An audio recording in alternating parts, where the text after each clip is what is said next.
Hi, everybody, and welcome back to this week's episode of Rinkside here with me, Ryan Steeves, and Emma Miskew. How's it going, Emma? I'm good, thanks. How are you? Great.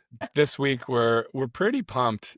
We're moving into what I expect is about a 2 to 3 part series on a topic that is very prevalent in youth sports in particular, and that is creating climates for people with either disability or children with some level of neurodivergence, and that is anything from autism, ADHD, dyslexia, Tourette syndrome.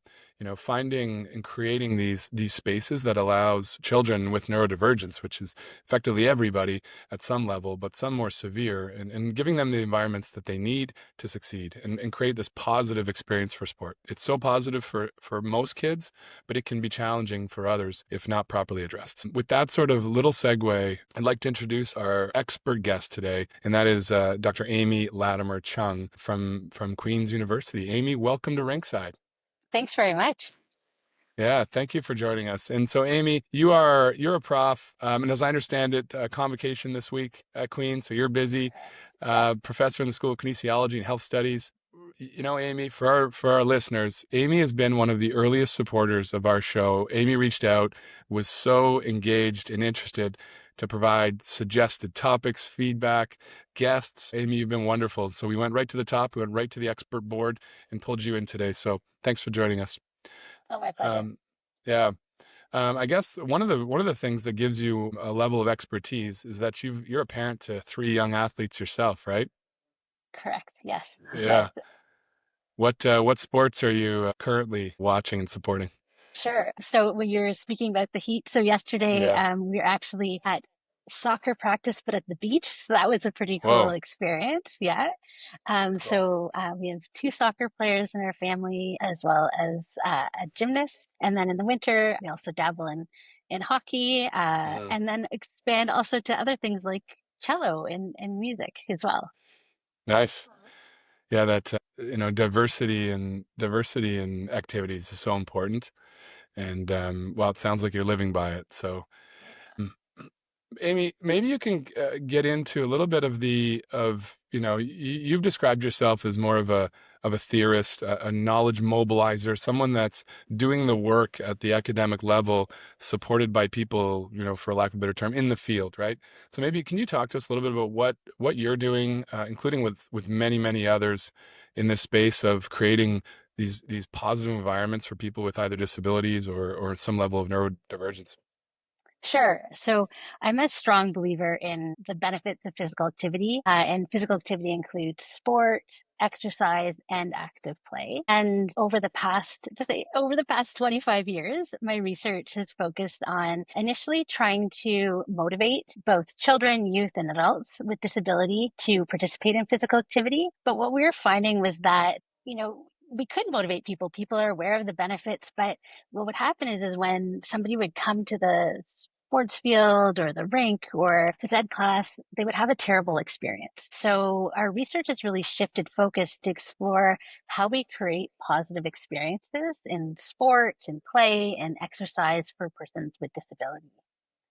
And we do that through an organization that we've created that's a partnership between researchers across Canada. So we work with 43 researchers at universities across Canada, as well as 30 community organizations, again, primarily in Canada, that promote active living for persons with disability to tackle this question and this problem, really. Sorry, what was the name of the organization? Maybe I Yes, missed it, Amy. no, I didn't get to say it. Oh, It's the Canadian Disability Participation Project right. 2.0.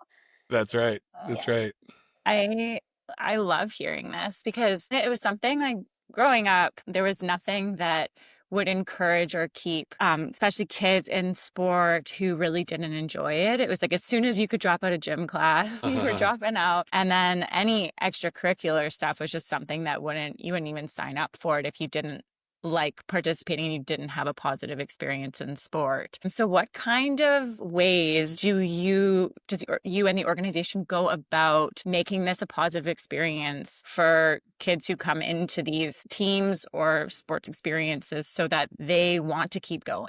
Sure. So as Ryan mentioned, I like to kind of think kind of big picture. And so even the first step of our process is really trying to understand what it means to have a quality experience. And so we did that by talking to coaches, talking to athletes, talking to families of children with disabilities, adults with disabilities. And we came up with this definition of quality participation, which means that an athlete is participating in sport and achieving outcomes that are satisfying and important to them, and that essentially that they're reaching their goals and they're having fun. Is kind of how we define quality participation. And then we've gone to kind of our next question was, so how do we build it? How do we create quality participation? And I actually had an idea that I wanted to kind of test out with each of you. So I know you both have very vast sport careers. So if you had to think about kind of one instance, think about one instance where sport was just totally enjoyable for you. Like, just, it might not be the time that you won, but it's just kind of one of those moments that you're like, wow, that was just amazing. Can you tell me about what happened in that experience? I love it. Turning the tables on us, Amy. I Yeah. love it. So Do, with do the, you go want to ahead, go Aaron. first, Ryan? That's a really interesting, reflective question for an adult who's sort of past the peaks of their playing days. Emma, you're in the midst of it still. You know, I take myself, I think your question, Amy, makes me take myself back to the nostalgic days of youth sports where I Mhm. blacked out all the negative experiences and only remember the positive ones. Sadly, I think some more of my more euphoric this is just going so well comes later in youth sports where a lot of those political pressures, parent pressures kind of started to fade away. So, you know, I think with that, though, with that background or caveat, it is those memories of just things going well on the playing surface, the right environment. Coaches are just totally supportive. A coach that you really get along with. So that environment, that playing environment, is not impacted with all these negative outside things. You know, so I realize that's more reflective as an adult looking back as a kid. But you know, I think that's the number one thing for me was that environment, right? That playing environment, one that the coaches had a good handle on. Okay. Yeah. Personally, like that's an interesting question because I think that throughout my whole athletic career, there have been so many really positive and like happy moments. But then when I was thinking about it more, I was like, those are the ones that we won or we were Yeah. successful. So then that's not really like that is a results-based happiness, not just a happiness about playing the sport. And so I think back a little bit farther when because Rachel and I have been playing together for like our whole lives, basically. And when we were kind of at the youngest age of our, like they called it at the time, bantam curling career. So it was kind of under 16, I think. We were like 12, 13-ish, and we went into a provincial championship with like no pressure because we were so young and the expectation was just like our first experience, go and have fun. And so we didn't feel any external pressures from like parents or coaches or anything. They were just like, let's go have a good time. And then we actually won the provincial, which was crazy for how young we were.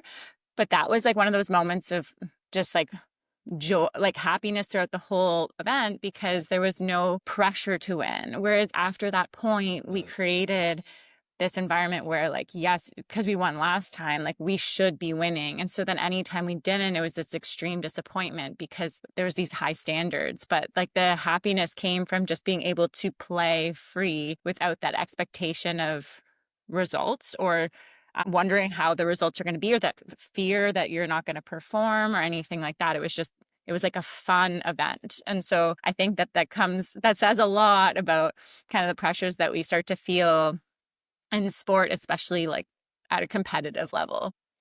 Exactly. Yeah. So thank you for those examples. So if we kind of like can we take those examples and explore them a Yeah. little bit about kind of how this fits with how we're kind of thinking about quality Sure. participation? Is that all right? Absolutely. So this is how we kind of created this framework and this idea was doing exactly what we just did is talking to athletes and coaches and caregivers. And again, in this case, all individuals with disability or coaches who coach para sport or Special Olympic sport, for example. and asked them this exact same question. And then we took all the stories and looked at kind of common themes and common ideas that came out. And so from that, we've identified kind of what we call 6 core building blocks to create quality participation. And so the first are ABC. So it's autonomy, which is the idea of having choice and control in your experience. And I'll go through all the building blocks and then let's try to relate them to your stories. So we have autonomy, then we have belongingness. So that's the feeling that you're part of the team, part of the group, part of the sport world, for example. Then we have challenge, which is the idea of being appropriately tested. So maybe it's at a practice or during a game where it's difficult but manageable, and you're feeling like you're being tested, and that might drive you. So those are our ABCs. And then the next part is, so E is engagement. And this is not the idea of engagement such as showing up, but rather the engagement of being in the moment. And I'm sure, again, you've been high performance athletes and continue to be high performance athletes. That's kind of the idea of like flow, or just being like totally fascinated or enthralled or engaged in the moment. And then the next are 2 M's. So mastery, so that idea of sometimes it's winning, sometimes it's achieving that skill that was really difficult. And then the final is meaning. And this is something that we see a building block that evolves later on, often in athletes' careers. And this is when you start to feel like you have a particular role within a team or a group, or the sport experience itself becomes part of you. It becomes part of your identity, and that it continually reinforces who you are. So again, those building blocks are autonomy, belongingness, challenge, engagement, mastery, and meaning. And so thinking of the experiences that you both shared, one of the building blocks that popped out for me was actually this idea of autonomy. So when you talked about, you just went in there just to play, or there wasn't political pressure anymore or parent pressure. I was doing it for myself. I had choice. I felt like I was in control. And so that's a building block that seemed critical in some of your really positive experiences, for example, or that idea of fun, or just being in the game, just to be in the game. Like that was engagement that you were experiencing. And Emma, you've pointed out you've won some amazing things, and that can be a building block. Those can be great quality experiences. But on the flip side, you also pointed out some ideas of that can also undermine quality experience as well. So it's interesting how we can use these building blocks both to create positive experiences or also undermine them as well. So that's how we have been approaching the idea of creating quality experience. It's through these 6 building blocks. Yeah, that's so interesting because like the results-based ones, you really only feel that joy, that like just real joy when it's over. Because during you're feeling stress and a whole bunch of different things and thinking about so many things. But then when it's over, that's when you're like, wow, that was so fun. But then is it really fun in the moment?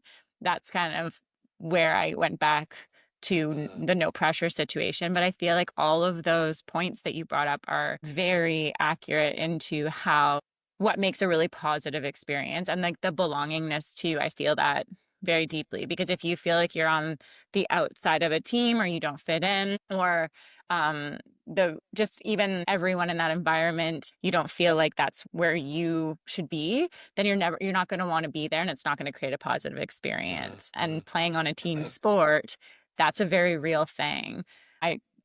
And girls too, like I played soccer, so bigger team sport, lots of girls. There was definitely like cliques, and there's certain people that were on the outside of that didn't keep playing. And then with curling, 4-person sport, you're so close. You spend so much time together that if there's someone who doesn't fit in, like you're not going to be successful, because that creates like a bad dynamic. So I think that the B really stuck with me too. Yeah, this is so good, Amy. And I think what you're talking about here is, maybe I didn't set this up for you. The organization you talked about, the CDPP, you contributed to this blueprint or report, which was a blueprint for building quality participation in sport. And so these building blocks are part of that. Now, one of the things that I really enjoyed from scanning this blueprint that you'd sent me, thankfully, was how to build the quality participation. And there were these checklists, right, for organizations, I presume, to really gauge how they're doing and where they can do better. And, one particular section, because of maybe where I'm at in my life, that caught my eye was the checklist for coaches, right, and instructors. And I don't think this is done enough at the youth sport level, but coaches rarely think about how to provide a quality experience, right? They focus on, if I looked at your building blocks, Amy, it was, engagement, challenge, mastery. That's where so many youth sports instructors, coaches land. That they're not thinking about your sort of autonomy, belongingness, meaning as much as they are the more technical elements. And so I guess my question to you is, coaches even trained enough at the youth level to make the playing experience better for people with disabilities, people with some level of neurodivergence? Is there more that can be done? Because, I have to say, from looking back and realizing all the years I've coached many children with some level of neurodivergence. And I've learned more from engaging with those parents and what I need to do to provide a better experience for them. But that's a more active thing that I had to do, right? And these great parents did to make the experience better for their son or daughter. So back to you, Amy, are coaches equipped to take something like your blueprint and put it into action? Sure, good question. So I actually do think they are. And the reason why I say that is because to create a quality experience, it can be really small things. So it can be a small thing like, asking an athlete, what do you need to be successful? And interestingly, if we put things in place to create good experiences for athletes with disability, you're going to put things in place to create good experiences for all your athletes. So imagine you have an athlete that comes in who is neurodivergent, and it's apparent from maybe some of their behaviors during the very first practice. Maybe they're having trouble staying focused. And so you stop at the end of practice and say, hey, I noticed that you're having difficulty, paying attention, but then when you're on task, you're amazing. So what do you need to make this happen? And so there you're giving your athlete some autonomy. And you're also creating a sense of belonging. It's like, hey, I can be part of this team. I can be successful. And I did a really good job on these particular tasks. So I think one of the big things that we see is when an athlete or when a coach is approached by an athlete with a disability, or they might notice that there is an athlete with a disability on their team, the instant kind of reaction is, I can't do it. Like, this is too difficult. And we really need to change that. We need coaches to say, yes, you are welcome here. Let's figure this out together. And hopefully these building blocks could be, these are 6 little things that you can think about. And you might even just pick one that you want to accomplish in the season. So I think we need to encourage coaches to think that they are ready and able. And then there actually are so many amazing resources and people doing amazing things that we want to share. Part of the reason why I was so enthusiastic to support your podcast, particularly in this area, is because there's so many people who've figured it out, that are ready and willing and able to provide advice. So coaches, if you don't feel ready, try saying yes, and then lots of ideas about where you can get some support. That's great. That's a great message to associations too, and organizations that aren't doing this. So much of it is focused on the technical aspects of sport. And I think you're right, Amy. I do think where many coaches succeed is at the beginning of a season, especially where there's lots of new families, to ask parents the open-ended, broad question: what does your family need to have the best possible experience out of this? And that often opens doors to have these conversations where maybe they're facing difficulties. Because I think one of the challenges is many kids that are on some level of having some challenges with neurodiversity, sport is their safe place, right? They want to come to that playing environment and not be hounded by an instructor or someone in a position of power the way they might have been at school or on the recess field, right? And so we get them in this inherently fun environment. And I think we have coaches and parents owe it to them to ensure that playing quality, playing experience is as positive as it can be, and taking some of these children's difficulties and making it a superpower. That's always how I've looked at it too, and been told.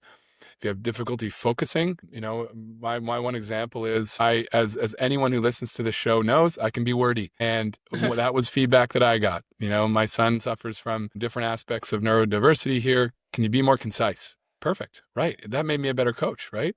Because I didn't only start doing it with that player, I started doing it with everybody. So you take some difficulties and you make them into superpowers in a way. Yeah. Okay.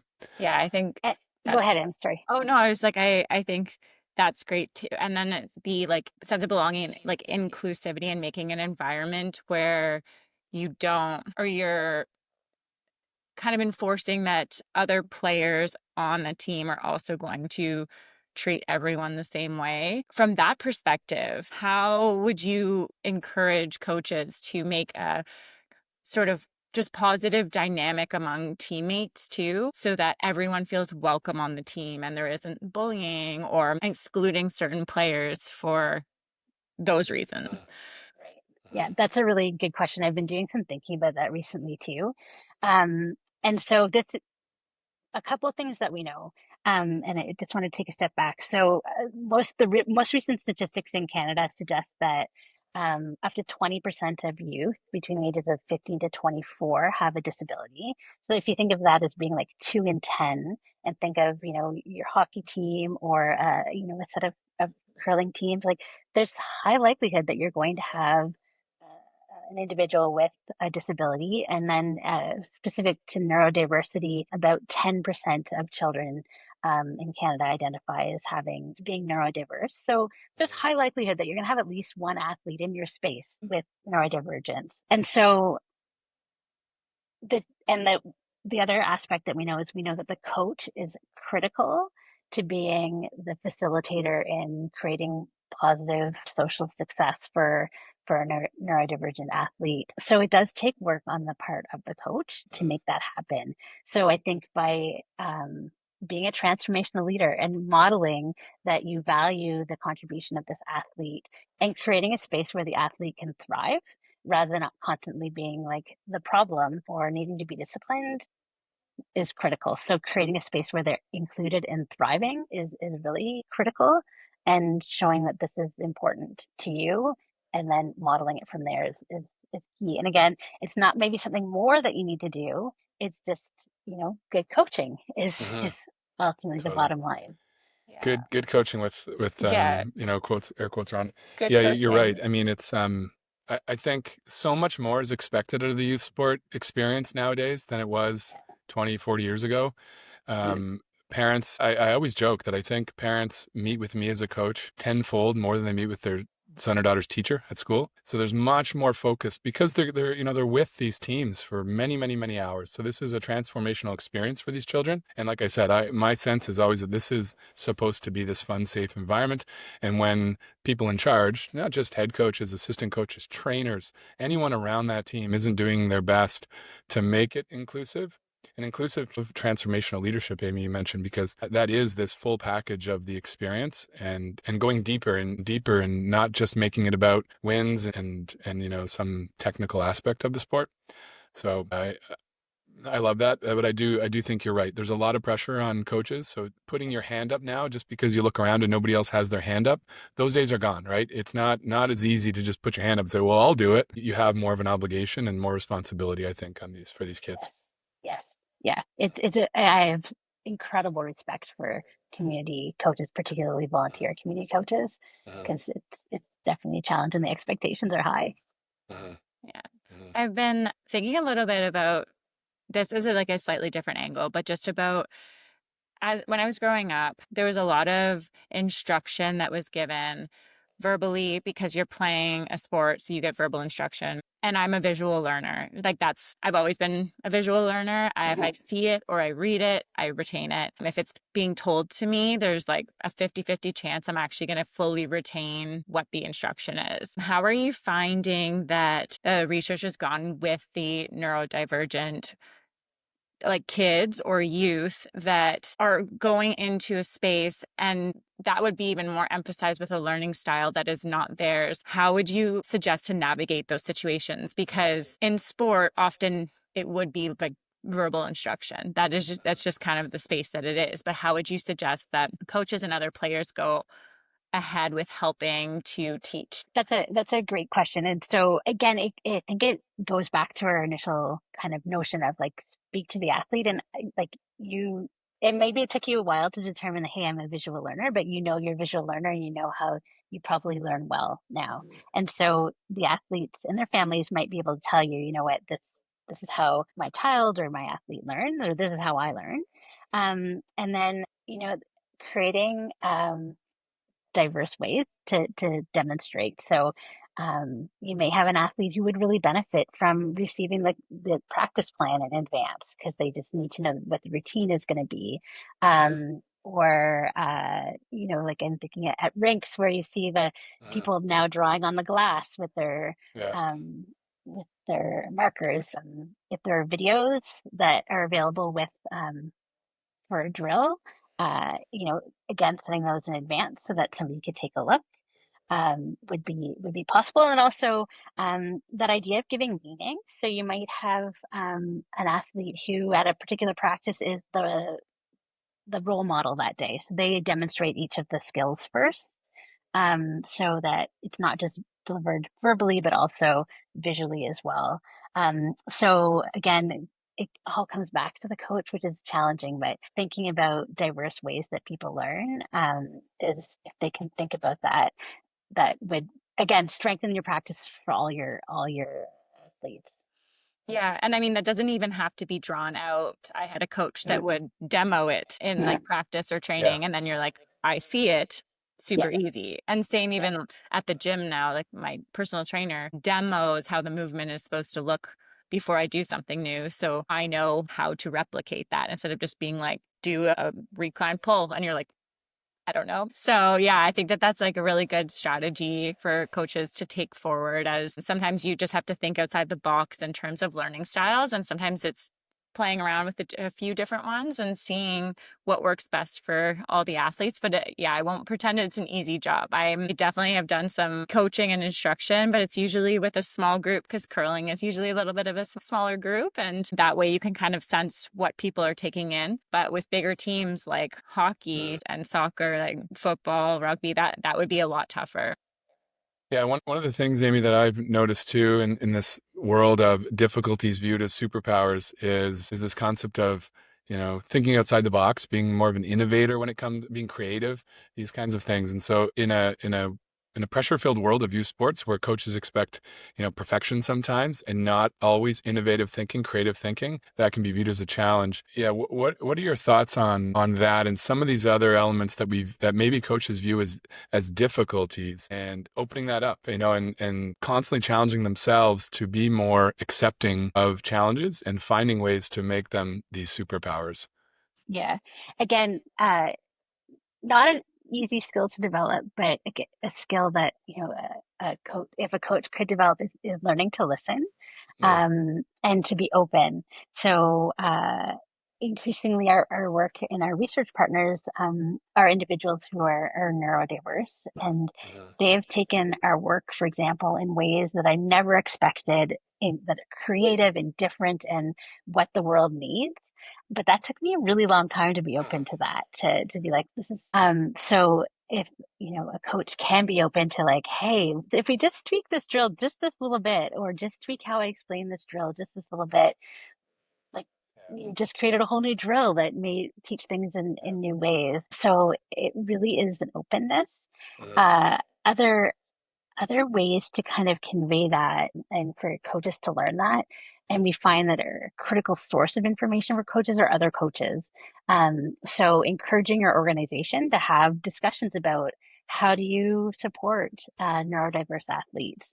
The question that you just asked, Emma, like having a whole conversation about what are different ways to communicate a drill or a task, I think is really, really critical to shape and shift how coaches see and perceive disability.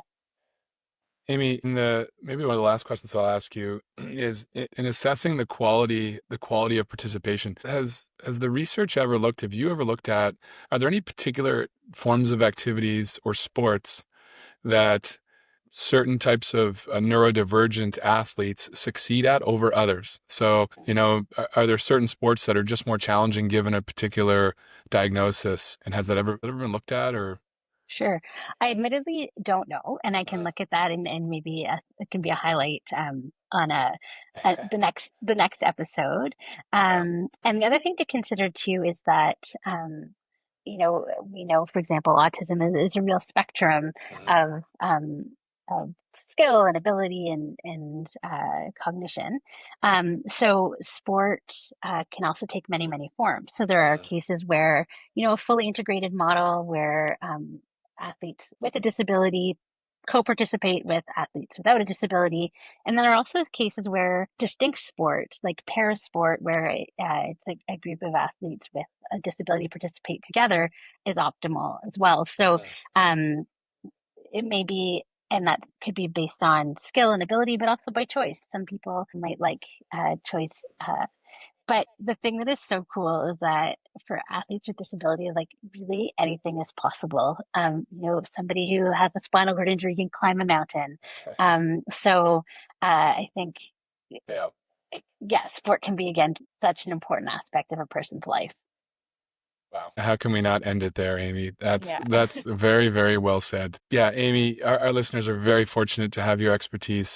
Such a pro, clearly engaged and passionate about what you're doing for the sport community. So yeah, we thank you immensely for being a guest on Rinkside here today. Yeah. Thanks, Amy. We really appreciate it. Thank you. That was wonderful. Thank you. Yeah. Thanks everybody for listening to this week's episode with Amy Latimer-Cheung. And that'll do it from us. We'll see you next week, everybody.